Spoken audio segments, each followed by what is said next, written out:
Hello everyone, welcome to Neon Controller version 1.4. In this video, I'm going to show you how to use the brand new feature of commands. And commands are really cool because it allows you to run custom code in place of keybinds. So you can make your buttons do really whatever you want it to do. So let's get started. So you're going to want to have premium and then click on commands and then click on new command. And I'm going to name this test and then just test, whatever, that's fine. And then create. And then you're going to want to click on edit. So this is the command editor. It has 3 segments. First, your command list. These are all the commands you can go in. These are your execution blocks.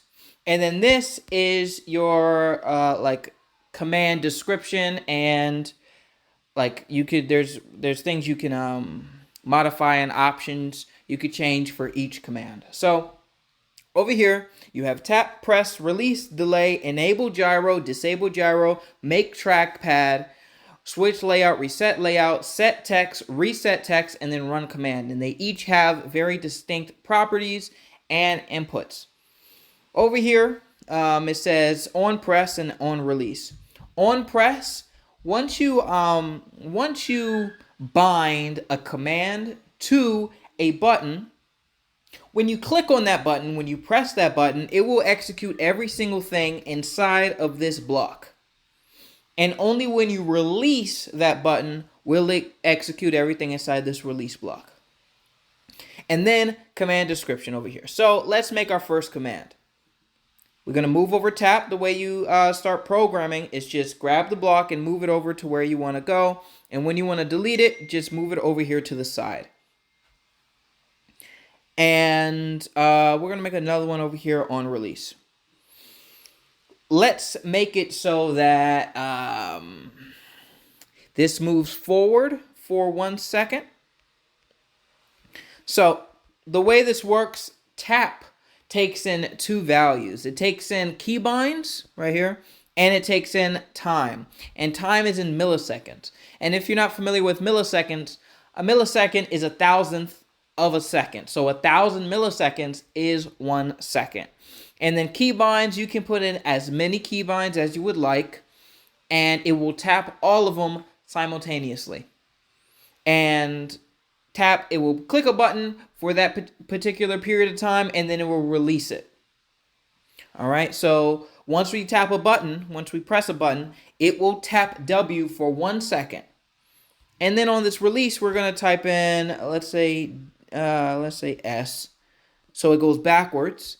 And then we want to go back for half a second. So 500 milliseconds. So when we first click the button, it's going to move us forward for 1 second. And then when we release, it's going to move us backwards for half a second. And we're going to click save. And then we're going to put this on a button. So not here, layouts. We're going to make a new layout, call it test layout test. And then create. And then here, we're going to click a button, make it a bit bigger. And then here, we're going to type in quotation marks test. So whenever you want to set a command as a keybind, you put in the name of the command surrounded by quotation marks. Okay, just like this. And then click apply. We're going to play. Now I'm playing Apex Legends. So yeah, that's what I'm playing. All right, so when I press this, it should move me forward for 1 second. All right, and then when I release, it's going to move me back for half a second. You see that? All right, so that seems to be working. Let's go ahead and make some new commands. So let's make it so that we use press. So press, as you can see, doesn't have any time parameters. That's because it only clicks the button. It doesn't release anything. And we're going to make it do W and D. Or D. So it's going to move us diagonally to the right. And then we're going to wait a little bit of time. So let's wait 1 second. And then it's going to release only D. So what this command will do is when I click the button, it's going to move me diagonally for 1 second, and then when I release, it's going to move me diagonally for 1 second, and then it's going to release D, meaning W is the only thing still being pressed, so I continue to move forward, right? So I will just keep moving forward after this command is done. And then we're going to release, let's get this down here. We're going to release W. So when I press down the button, it's going to move me diagonally for a second and then right until I release that button. So let's test that out. So launch, here we go. Here we are, full screen. Boom, diagonally. That's not a good place. All right, it's going to move me diagonally and then forward, right? It's moved me forward, and then only when I release will it stop. Let's try that again. Diagonally and then release. Diagonally for a second, straight until I release. Perfect. So let's make some new commands, something a little bit more interesting. So let's enable gyro at 25% sensitivity. And then let's disable gyro when we release. So as long as I'm holding this button, it's going to activate gyro. And at the same time, I want it to, let's say I want it to shoot once I let go. So shoot is left click. And let's do something else. Let's also, no, not this one. Let's also activate the scope. So that's right click. And we're going to set right click to 50 milliseconds because we just want to tap it. For Apex, you tap the right click button to activate scope, and you also tap it to deactivate it. So I guess here we can do both right click and left click like this. So, and we're going to put that for 50 milliseconds as well.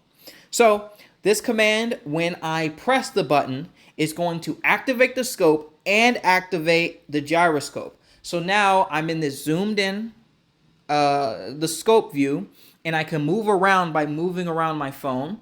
And then when I release it, it's going to shoot, get me out of the scope view, and stop gyroscope. So let's try that. So yeah, you can see it's getting very, not complicated, but very specific. So, and then now it's gyro. I'm moving it with gyro. As you can see, my finger is not moving. And then when I release, it shoots. Let's try to shoot this guy. All right, my aim is off. Let's try again.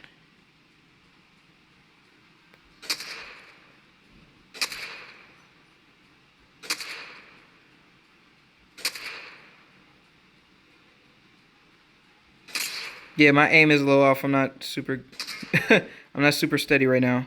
But you can see it works. Exactly how I said.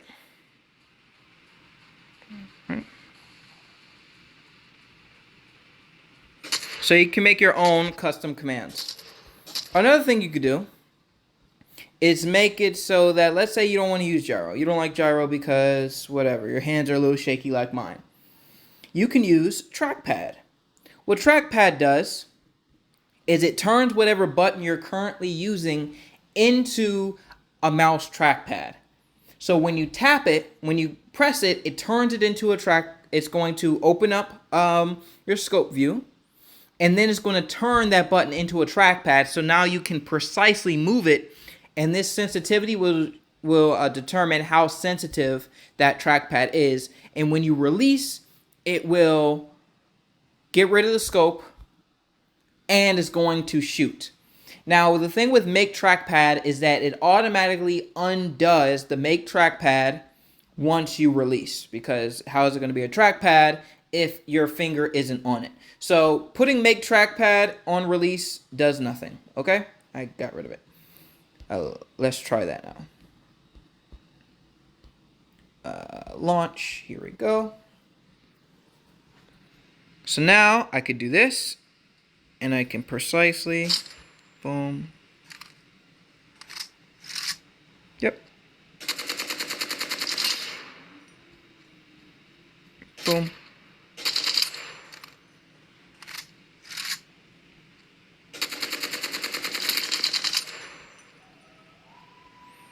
All right. So I hope that makes sense. Next. Next, we're going to use switch layout. Switch layout does something really cool. Whenever you click it, it will switch the entire layout to another layout. So let's say you're playing a game that uses certain controls or whatever for driving in a game. You can use this command to change your layout into a driving layout. And everything about that other layout will become active. So if you're using a split, kind of like a split layout, where one side controls the mouse and the other side controls movement, it will inherit all of that functionality, in addition to gyroscope and everything. So that's what switch layout does. And this one's going to switch it to my keyboard layout. And then reset layout will turn it back to whatever it was originally. Okay? So we're going to go ahead and try this. I clicked the wrong thing. All right. So let's try. When I press it, everything should change. Boom. And as you can see, the button is still here. The button stays there. The reason for this is that it wouldn't really make sense to destroy the button that still has a chance to have commands on it. So when you click on this button, you can still add other things to it. So let's say I want to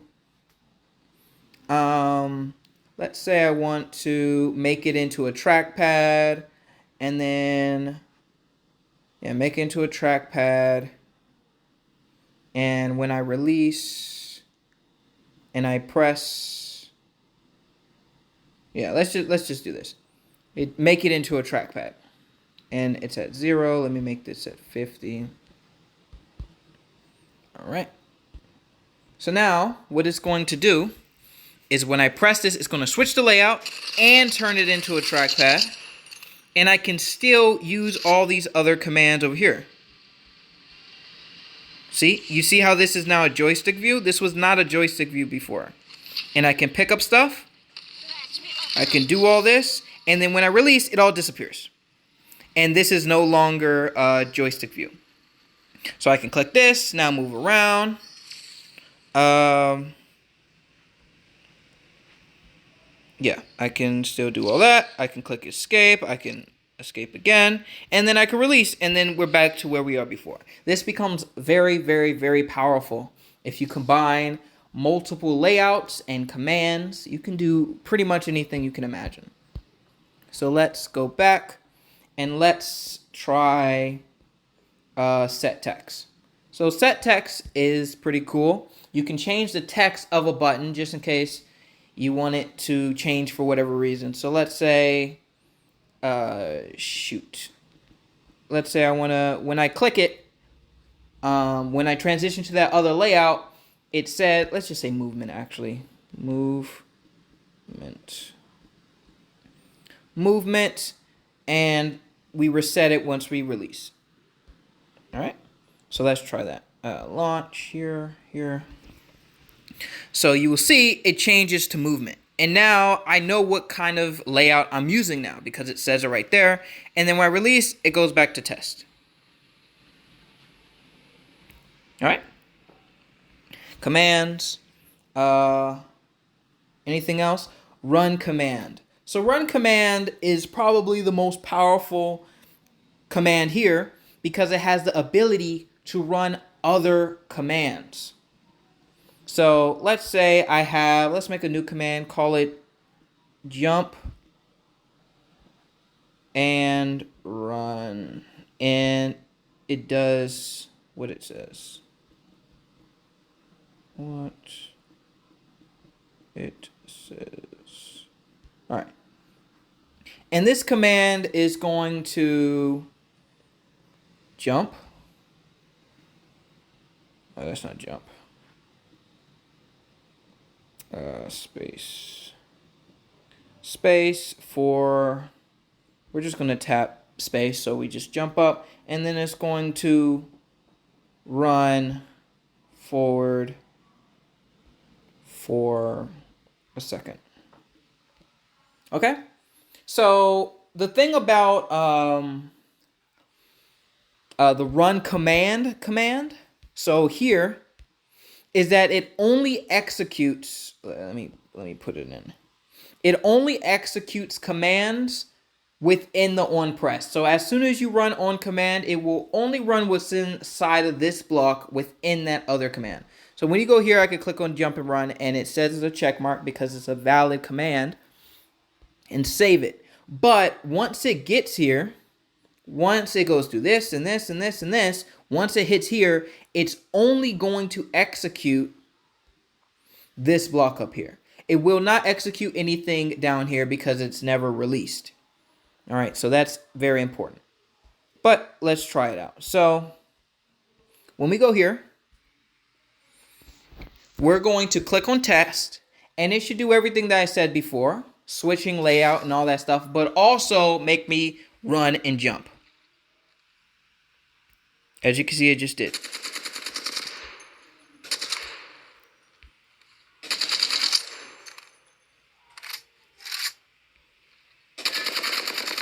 All right.